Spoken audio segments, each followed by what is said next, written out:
यह छोटी सी कहानी ऐसे सुनो जैसे किसी को सुना सको, पढ़ो ऐसे जैसे किसी को पढ़ा सको। जिंदगी एक पेय की तरह है जो घूमते रहता है।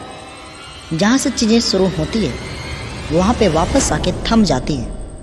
बिल्कुल उसी राह पर, उसी मोड़ पर हमें फिर छोड़ देती है, क्योंकि ज़िंदगी का हर पल हमारे कर्म और नियति से जुड़ा हुआ होता है। यह कहानी राजस्थान के कोटा शहर से जुड़ी एक सच्ची घटना से प्रेरित किसी के असफल प्यार और प्रतिशोध की है। सपना सलोनी और उसके मासूम दोस्तों की दास्तां है, जो समय के दुष्ट चक्र में फंस गए और उस मोड़ पर आके थम गए जहां मौत उनका इंतजार कर रही थी। यह एक रियल हॉरर स्टोरी है। चलिए कहानी की शुरुआत करते हैं। राणा साहब एक बहुत अमीर और आलीशान हवेली का मालिक था। उन्हें अपने से 10 साल छोटी उम्र की लड़की से प्यार हो गया था, लेकिन वो लड़की राणा साहब को अपने प्यार के मायाजाल में फंसा के उनकी जायदाद को छीन लेना चाहती थी। एक बार उस लड़की ने अपने प्रेमी के साथ मिलकर राणा साहब को मार मार कर जिंदा जमीन में गाड़ दिया। राणा साहब चीखे चिल्लाए, लेकिन उस लड़की ने उनकी एक ना सुनी। बाद में राणा साहब ने मरते मरते श्राप दिया कि मैं किसी को नहीं छोड़ूंगा, हर प्रेमी को मार दूंगा। जिस तरह मेरे साथ धोखा हुआ है, मैं हर प्रेमी को मिटा दूंगा, मैं सबको मिट्टी में मिला दूंगा। और राणा साहब की मौत हो गई। उन दिन के बाद वो जगह और वो हवेली शापित हो चुकी थी। वहाँ जो भी जाता था कभी भी वापस नहीं आ पाता था। आज भी राणा साहब की प्रेत आत्मा वहाँ घूमती रहती है। कुछ दिनों के बाद उस हवेली पे एक प्रेमी कपल वहाँ पे घूमने के लिए आए। सपना और रजत, उन दोनों की सगाई हो चुकी थी, लेकिन शादी करनी बाकी थी। सपना अपने घर में किसी को कुछ बताए बिना रजत के साथ आई थी। सपना और रजत मस्ती में उस जगह पहुँच गए जहाँ पे राणा साहब को जिंदा दफन कर दिया गया था। अचानक रजत उस जगह पे गिर जाता है और उसका पैर जमीन के नीचे घुसने लगता है।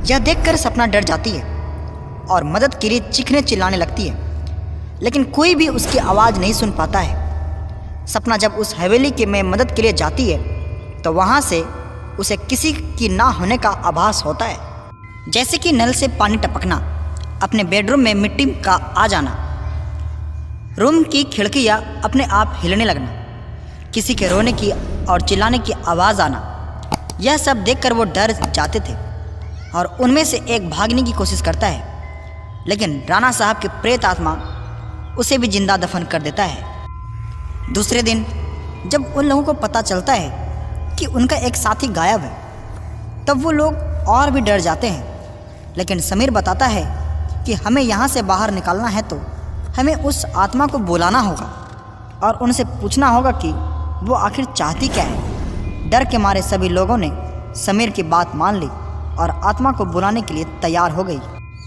समीर ने एक रूम में सभी तैयारियां कर ली और बताया कि जब तक हम आत्मा से पूरी जानकारी नहीं जान लेते तब तक कोई इस रूम से बाहर नहीं जाएगा, और कुछ भी हो जाए कोई किसी का हाथ नहीं छोड़ेगा।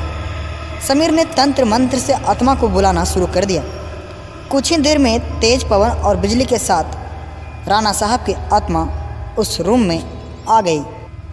समीर ने उस आत्मा से बात की, आखिर तुम चाहते क्या हो? तुम लोगों को क्यों मार रहे हो? कौन हो तुम? राणा साहब की आत्मा ने कहा, निकल जाओ यहाँ से, मैं किसी को भी नहीं छोड़ूंगा, सब मारे जाएंगे। जो भी यहाँ आएगा उन सबको मैं मार दूंगा। इतना कहकर वो आत्मा चले गई। उन लोगों ने बाद में सपना की आत्मा को बुलाया और पूछा आखिर उसके साथ हुआ क्या था। सपना की आत्मा ने उन सभी को सारी हकीकत बात बता दी और बोली, मुझे राणा साहब ने ज़मीन के नीचे दफन कर दिया है, प्लीज़ मुझे यहाँ से निकालो। सलोनी ने अपने बहन सपना से पूछा, राणा साहब की आत्मा को कैसे मारा जाए। सपना ने बताया कि जहाँ राणा साहब ने हम सबको दफनाया है वहाँ पास में माताजी का त्रिशूल है। उस त्रिशूल से राणा साहब की आत्मा को मारा जा सकता है और इस महल को उनकी चंगुल से बचाया जा सकता है। इतना कहकर सपना की आत्मा वहाँ से चली गई। समीर, सोलोनी और बाकी दोस्तों लोग तुरंत उस जगह पे गए जहाँ राणा साहब को दफनाया गया था। राणा साहब की आत्मा ने उन सभी को त्रिशूल के पास जाने के लिए रोका, लेकिन सलोनी किसी तरह उस त्रिशूल के पास पहुंच गई और उसी त्रिशूल से राणा साहब पे वार किया। कुछ ही देर में राणा साहब और उनके साथ वो सभी आत्माओं को मुक्ति मिल गई जिसे राणा साहब ने दफनाया था। ऐसे ही वीडियोस देखने के लिए चैनल को सब्सक्राइब करके बेल आइकन जरूर दबाएं।